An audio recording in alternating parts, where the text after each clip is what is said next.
So we're excited to now hear our medal winners' insights on the story and work behind the CEEC Medal win, their views on leading change in industry in the future. And I'd like to welcome again CEEC Director in Vancouver, Simon Hille, who will now interview each of the winners. Over to you, Simon. Look, I'd like to put my first question. It's sort of a virtual panel, I guess, we've got here today. And so I'd like the first question really to go to Alan. And Alan, you know, obviously, can you share a little bit of your thoughts around, you know, where you got the inspiration for the paper, you know, sort of being the lead on this paper, you know, is clearly something that, you know, was an idea that you had. Can you maybe talk us through your inspiration? Sure, Simon, you always have the best questions. And yeah, the question on inspiration is certainly a you know, relative one here. I think really the inspiration is the relationship that Peter Lind and I had developed over a number of years working on closely on some projects. And as we pushed around different ideas, you know, we both started to think, well, you know, what would happen if we were really able to push the boundaries of what the industry is doing now and take all these emerging technologies and put them together, and where can we get on the flow sheet side of things. And then we started talking about, well, you know, how can we actually take it to the next step and put some dollars and cents behind things in terms of the CapEx and OpEx, and really try to show the industry that, you know, these kind of things aren't, you know, necessarily just a pie in the sky, that we can, in fact, do these things and do them in a way that makes sense for all these, you know, for mining companies. Yeah, I think you raised, you know, a good point around, you know, you've got to wrestle with the idea first before you really find where you want to go. And I guess to that point, you know, when you look forward, you know, maybe 5 or 10 years, where do you actually see comminution energy efficiency sort of landing, you know, from your perspective as a sort of, as a technical leader, you know, from the vendor side of things? Sure. You know, I think there are a couple of, you know, technologies that are in use and are constantly being developed that are definitely going to help ore sorting. You know, and here I'd like to thank, you know, Steinert and Scantech for walking me through their technologies. But for every ton of ore that you don't have to process in the mill, that is obviously a big energy saving. So I think ore sorting is going to be a big part of the future. And then I think, you know, as we mentioned in the paper, trying to keep things dry as long as possible. That's going to save a lot of water down the track. And so, you know, we're kind of hitting two birds with one stone there. And as it turns out, some of the technologies to grind and crush dry happen to be very energy efficient, like HPGR technology. So I think when you start putting those things together, you're going to make some big step changes in terms of both energy efficiency and water efficiency over the next 5 to 10 years. Thanks, Alan. And it's a good lead into my next question, who I'll ask actually Kevin Murray. You know, Kevin, you know, I'm aware that, you know, you've done a lot of research in and field work in the ore sorting field, and contributed to this paper, I think, in that form. Where do you see the ore sorting application in comminution circuits going forward? You know, maybe you can talk us through what you're seeing from your perspective. Thanks very much, Simon. You know, I think that the development of ore sorting, and as the technology progresses, you know, it's very exciting, as Alan kind of alluded to. If we can keep the rock out of the mill to begin with, we're going to save energy. And the technologies are developing in really at quite a fantastic rate right now, where we're getting into tonnages that we can apply to our bigger mills, and we've got sensors that are giving us the kind of detection limits that we need so that we can make those good cuts. I think that over the next few years, we're going to continue to see ore sorting being inserted at, you know, multiple stages in the process flow sheet, starting right at the face, you know, all the way back through. We'll do some bulk sorting to kind of scrape off some of the low grade stuff early on when it's big, and eventually move down to where we're dealing with the particle sorting and dealing with on a rock by rock basis, so that we're really only focusing and the energy and processing the material that's really bringing value to the whole process.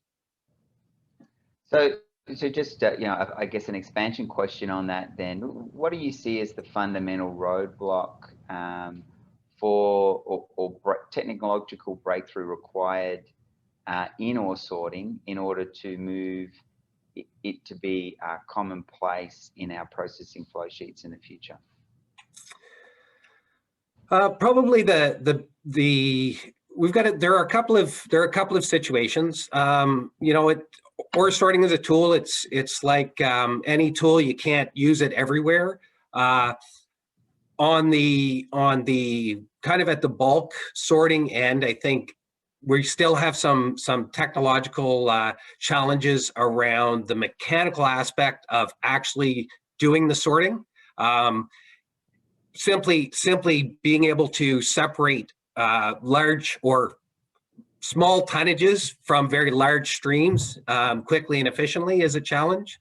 And then as we move more towards the higher value precious metals, gold and things like that, sensitivity of sensors and the speed at which we can detect lower amounts are going to be the drivers there. So, it's kind of mechanical at the front end, and then sensor based and speed of sensors and computing is still going to be a bit of a challenge at the back end. Isaias, going to being the sort of the youngest member of the team and probably the one that should potentially have maybe a more open and visionary view of what the future in comminution might look like.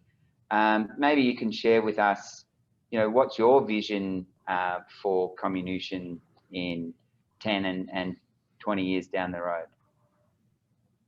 Right. I would say you touched on it pretty well earlier when describing how much energy is lost in the entire flow sheet. So just really, being proponents and advocates of these, energy efficient flow sheets where we're using equipment like stirred mills or dry grinding or HPGRs and ore sorting. I think movements in that direction, can really take large strides and bounds when it comes to sustainable development. Because while we may not see the positive implications of that right now, you may see equipment like that and have some type of concerns over, the costs you pay up front, but the real gain is what you may see 10 to 20 years from now. So if that mentality is really developed and bred over the years, I think that's when 10 or 20 years from now, the percentage of that equipment and how much energy is really, utilized efficiently will really start to, be more positive than what it might be now. So what some, innovative, crazy ideas that you see, or you and your fellow students have seen, worked on, that, completely different approaches that you might be able to sort of give us some insight into that we don't know about or our audience doesn't know about? Right. Okay. So that's that's a tough one. It's been a couple years since I was in college. I will say, in terms of like long-term sustainable development, when I was in college, really, that concept is taught to us, but you don't really see it in the field. So at the time when I was in school, it was difficult to really gain a good sense of how to, implement that ideology, especially depending on which field you end up in. So as I went into Metso-Outotec and got a good, understanding of mineral processing from a grinding side, one of the, some of the ideas that we've came across, and this is kind of just tailgating on the idea of the paper, but was the implementation of ore sorting within the flow sheets. That was something that was relatively new technology to me, at least to my, my knowledge base, whereas I really only saw it in practice one time in a lab scale unit. With some of the internships and job I currently have, I mean, I traveled quite a bit, so I've seen, some sites, but I mean, this was the first time that I really got a good understanding of it. So I would say, to me, I mean, I don't necessarily think ore sorting is crazy, but I think that it has a lot of potential, and I mean, it can get pretty creative, and I would like to see how it's, developed further and implemented more. Okay, so no secrets all given away there, Alan, so you can rest easy. Okay, so I might just introduce Peter back into the screen. I'll step to the side so that he can take center stage while I ask the question. So Peter, Alan touched on maybe an important aspect of this paper, and writing all papers is about collaboration. Can you tell us about how this collaboration came together, and what sort of management support you might have had for collaborating in this way? Yeah, it's a great question, Simon. In some ways, this collaboration kind of prepared us for the way we work now, because Alan's in one country, I'm in another. And I remember we had the actual opportunity to meet for an early morning breakfast at the CMP in Ottawa, back when we had conferences in person. And it was a very early morning, and it was challenging, but we did it, and we talked through some of the concepts that we wanted to develop. And I think it was a really good opportunity to do that. And afterwards, we did a lot of the conversations, with all the authors by distance, and really had a lot of, back and forth and collaboration. And like Simon mentioned, we had a lot of support in terms of people reviewing the paper for us, giving us suggestions, telling us it was too long. Those types of comments, they do help. And I think, we tried to get a message across that incorporated the financial side of things, as well as the energy and water consumption. So I think it was a pretty big effort, but everyone played an important part. That's great. So the other thing I think, Peter, that it'd be nice if you could share is really, you put out a paper that has, quite a few elements in it, with, when struck together, would be classified as a high risk flow sheet in today's thinking for, let's say a mega project. So the sort of, plus 100,000 tons a day, 50 million tons a year, $4 to $5 billion capital spend. What do you see, from your perspective, as a limitation to companies adopting these more energy efficient flow sheets? Yeah, I think there's a couple of aspects that are probably holding things back. A number of the technologies have existed for a while, but the size and scale that they exist at requires you to have multiple parallel lines. And that's something that people, want to stay away from in some cases. You'd like to have a few larger units rather than, a field of small ones in terms of operability. So that's one aspect that I think has to change, and that is changing, and I think it will continue to advance, whether it's stirred milling or ore sorting, just that capacity, because the deposits, so many of them are low grade. We're talking about very large tonnages, so you have to have that capability.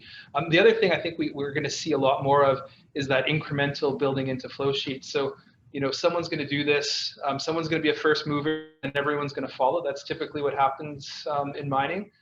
It's going to take someone to make some of these decisions and actually, put one of these flow sheets together. I think that'll be, pretty attractive for them, and they'll see a lot of benefit, and then everyone else will probably follow along suit after. And so I'd just like to ask Mark Adams from the newly formed Metso-Outotec Inc. From your perspective, and I'll ask the same question from Alan's perspective as well. Both Metso and Outotec, have a long history of innovation and actually pushing the envelope in terms of bringing the next wave of innovation into the mineral processing industry. How do you see now the collaboration of two companies helping to maybe accelerate that innovation into the things that Peter's saying to get that first mover moving? You know, do you see that the combined company has more bandwidth to be able to provide that kickstart in this area, or do you see that, you know, the general conservatism around flowsheet design is going to persist for the future? Right here. Great question, Simon. I think, you know, when Metso and Outotec got together as two companies, two of the things that we realized right off the bat were that we really complemented each other in terms of what technologies we brought to the mineral processing flow sheet. And I think that that complement, as well as the fact that the cultures of the two companies were actually very similar, having similar histories in Finland, you put all that together, and I think it just gives a more well-rounded thoughtfulness to how we look at the whole process, and as well, you know, to further on that, to our R&D programs. You know, what we're looking at, and we really have the opportunity to look across different technologies for what we're doing in different groups, combine ideas that were from Metso side or from Ex-Outotec side, and bring those forward in R&D. And I will also say, you know, this project that the award winners have done is another great example of something that both companies love to do, both Metso and Outotec, and now the new combined company, which is to develop innovations partnering with our customers. When you have an idea that comes from a site and that we can help bring to life, but it really, you know, as the award winners were saying in their speeches, when you talk about the financial benefits and when we can make that a reality and we can bring a bit more of the technological development into the picture, I think all of those types of things are things that we look at that complement our ability to innovate in the industry as a whole. Thanks, Mark. And Alan, did you know, from your perspective as a sort of a grinding specialist, and I know you're not limited to just grinding, but in terms of leading the pack, you know, with you know, HPGR development, what do you see and with the opportunity of the new combined company? Well, you know, first, you know, there's with the new company we have double the bandwidth, as we say. You know, we've got the ability to work on twice as many or more projects, and really the ability to see more of the playing field. And that's what I really get excited about, because, you know, whereas in the past it was, you know, a few different opportunities, now we have such a wide range of opportunities in every kind of mineral and every kind of country. And, you know, that's where, you know, we can really get excited about pushing these technologies in. And, you know, in some respects, it's a lot easier to do these kind of transformative things on a 20,000 ton a day plant as opposed to a you know, 100,000 ton a day plant. So, you know, the more insight we get into those kind of things, I think we're going to be able to move the needle a lot faster. Brian, you know, from your perspective, you know, Teck, you know, one of the few companies actually building mega plants. You built Fort Hills, you're building QB1 and QB2 and QB3 and all the other QBs that are coming down the pipeline, and as well as having, you know, a very large footprint, you know, in South America and elsewhere. You know, what is Teck seeing in terms of, you know, innovation in this comminution space? You know, how bold do you think that Teck could be moving forward in terms of flow sheet design? Yeah, I mean, I think we have the same challenges building mega projects as a lot of other people. It's very tough to take a big, substantial risk. I think a lot of what we're doing is more focusing on our existing operations to trial, minimize that risk, and then ultimately beefing everyone up with these technologies to move them into greenfield sites. So we are doing ore sorting at Highland Valley Copper, and we're actually in the process of installing some other sensor-based technology to do bulk sorting, background heterogeneity information definition. But yeah, fundamentally, there's a big challenge. If you're going to build 140,000 ton a day low-grade bulk mining copper sites, we're going to be watching those lower or smaller scale operations for a while yet, I think. Yeah, and from your perspective, then, you know, what's the critical breakthrough that, you know, you think would be a game changer for whether it be on the sorting side or on the comminution side, that you're really keeping a very close eye on? So personally, I'm looking for basically a technology that isn't almost a perfect trade-off between capital and operating cost. It's very difficult to convince yourself to spend the capital. It's dollars that are sunk early. They're 100% guaranteed to be sunk, versus an operating cost which may or may not be impacted further down the pipe. So what I would like to see is something that is both a substantial reduction in capital and a substantial reduction in operating cost, and together they should actually be a reduction in environmental footprint. So I think that to me is the real key. At this point, it's still a pretty difficult trade-off for a lot of these technologies. So yeah, hopefully we can get there. Yeah, I think that's definitely the challenge. Is you can't win on both fronts right now. And I think that's kind of why we look at ore sorting as a potential game changer, because it's cheap to do other than at bulk. So it's kind of one of those, it's right in the middle of, doing it in detail and particle is expensive, and doing it at bulk has a lot more risk. So there's no perfect solution. I think, through the CEEC Medal, through advocacy provided by, Metso and Outotec in terms of sponsoring technical people to think differently, I think we've got an opportunity, to keep pushing the envelope here. Just like to thank everybody for their panel discussion, which is kind of weird, but fun all the same. Thank you so much, Simon, for your great questions. What a fantastic interview. And to all 4 winners, plus Mark Adams and Brian Redden, for all of your insights and vision. I want to thank everyone for attending today, sharing those thoughts behind leading change and the medal win this year for operations. And thank you all for watching in the audience. And I also really want to thank Tech Resources for hosting this ceremony in these unusual pandemic times. And I want to thank our directors, the CEEC directors and the Medal Evaluation Committee, who really volunteer significant time and skills for free, as well as all of those people who get involved in the CEEC movement and network, which means that we can all share innovative lower footprint approaches. And I'd also like to sincerely thank our sponsors, who we'll show here on the screen, who make CEEC's not-for-profit work across our worldwide networks possible. Without that, we wouldn't have the CEEC Medal, we wouldn't have 750 growing towards 1,000 abstracts available on our resource centre on our website. We wouldn't have all of the sharing and the events and activities that CEEC can run. So very much thank the continued loyal and growing sponsor group that makes that possible. I want to put a call out to everybody that applications are now open for next year's 2021 medal. To apply or nominate yourself or a peer, please just email us or visit seekthefuture.org.au. There's a CEEC Medal page there with some information on the criteria, and you can apply that way too. And because of disruptions to physical events, we're extending the closing date for submissions to the 30th of October 2021. So you can submit it now or until then.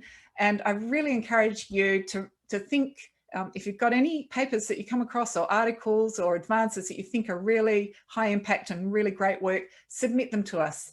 Any relevant groundbreaking articles from online events, industry presentations. We're really looking with an open mind this year during this pandemic and keen to scour the whole world and different countries for what's happening out there.